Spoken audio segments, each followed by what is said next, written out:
Tonight, the Fire Service Association president says discussions are ongoing regarding the removal of the association from the Trade Union Federation and instead joining police to form a Protective Services Association. Empower small farmers on island. That is the call being made from a well-known marijuana proponent as the government continues to mull over the issue of decriminalization of the herb. Government needs to look beyond merely decriminalization. Good first step as that is, but we need to go beyond that. And St. Lucia has been ranked second unhealthiest country in the world. How did we get there? The details are coming up.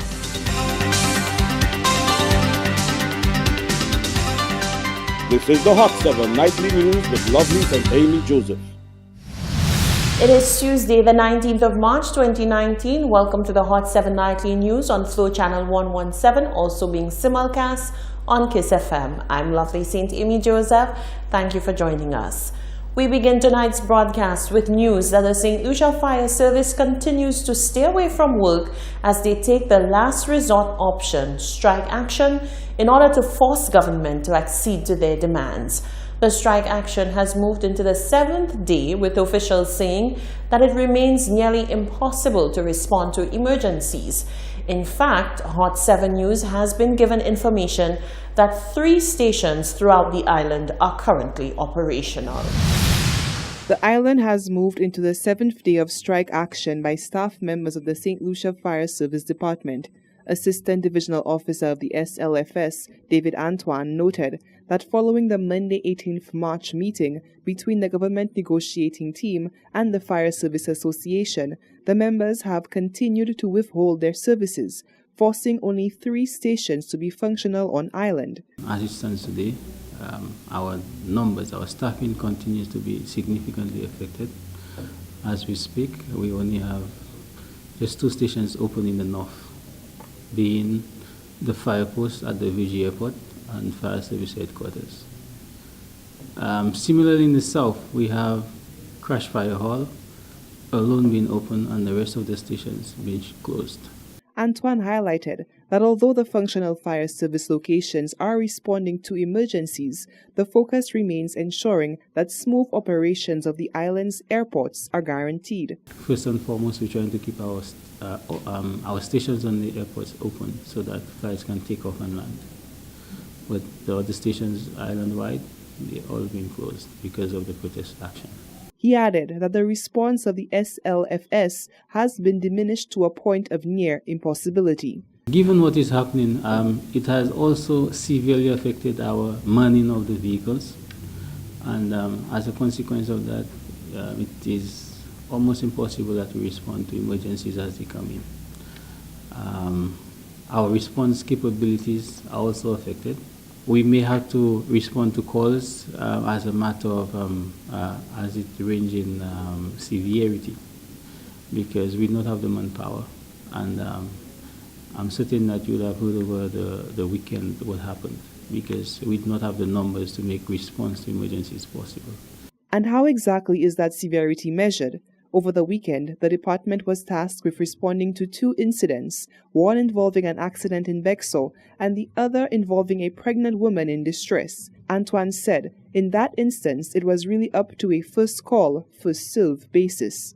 It depends on the call that you receive first, and once it's deemed as an emergency, we have to respond. But after that, you get emergencies coming upon emergencies. And if we do not have the capacity to respond, we will not make a response, not until an ambulance or a fire truck or the personnel are available. The firefighters, having continued their strike action after the meeting with the GNT and despite being threatened with disciplinary action, have cited a long list of outstanding issues dating back 40 years that needs to be resolved before a sense of normalcy is returned to the department. Reporting for Hot 7 News, I am Solej Alfred. In other news, over the weekend, one woman tragically lost her baby as she went into labor at the Blue Coral Mall.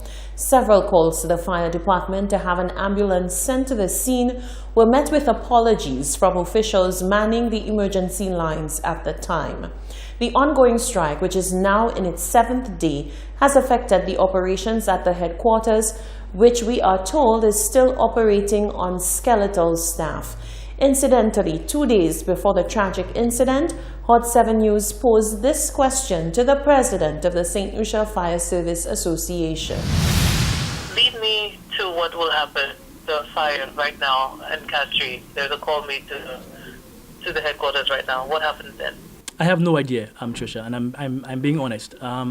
My responsibility, my priority now is whether it is that fire officers understand our current position in terms of the employer's engagement as well, in terms of what it is that the employer is saying.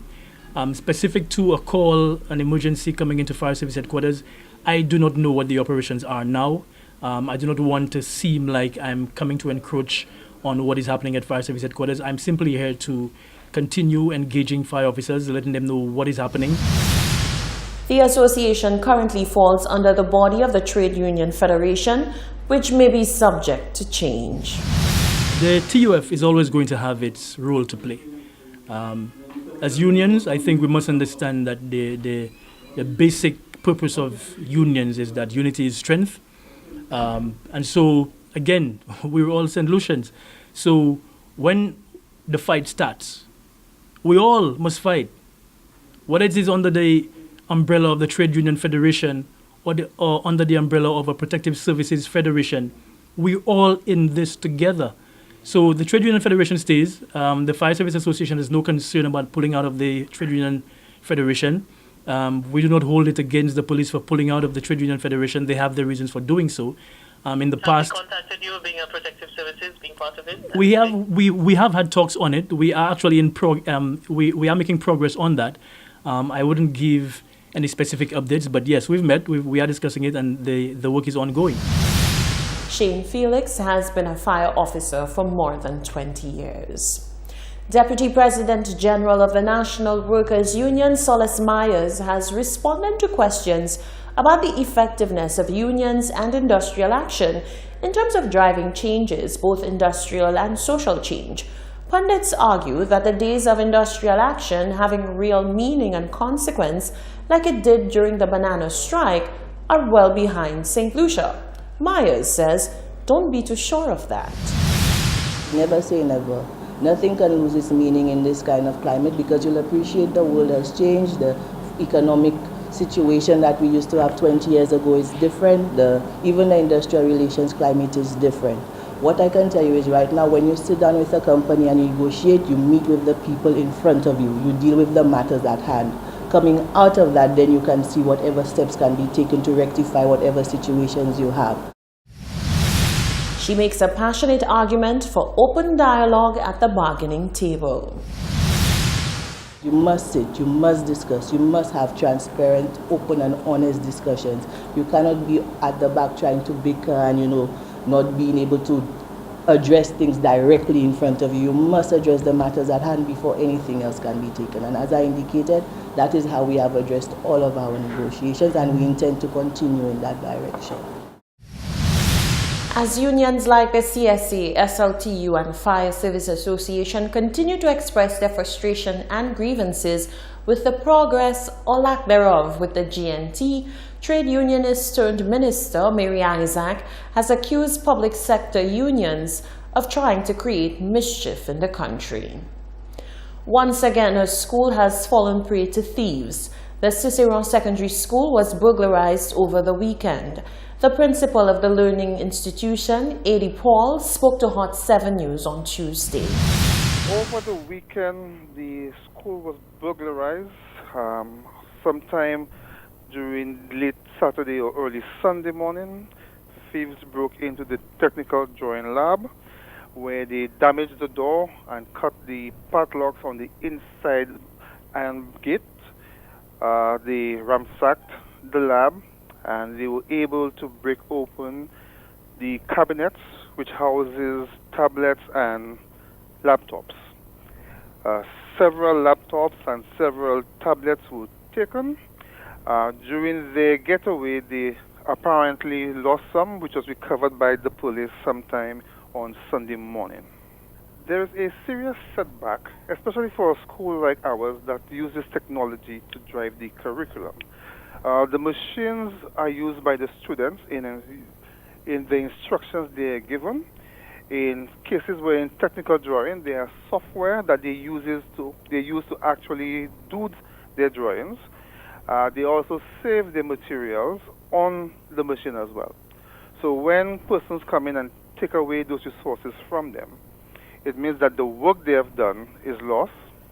The program that they use to create the drawing is also lost because the software is housed on those machines. We also find that when one go out of the way to source those equipment, it demoralizes the staff in that they feel that they have gone so far into preparing proposals and getting things from corporate citizens, and then persons come and take those things away from them, and there's no way that they can ensure that these things remain safe and secure at the school. The concerned principal is asking members of the public to contact police if they are approached by anyone selling the stolen items or have any information regarding the devices. They include laptops, Lenovo ThinkPad L540, a ThinkPad Tablet 2, and an HP ProBook 4540S. You're watching the Hot 7 Nightly News. When we come back, while the island's Prime Minister is mulling over how to proceed with the planned decriminalization of marijuana, a pathologist and marijuana proponent says the focus should be on small farmers. Stay with us.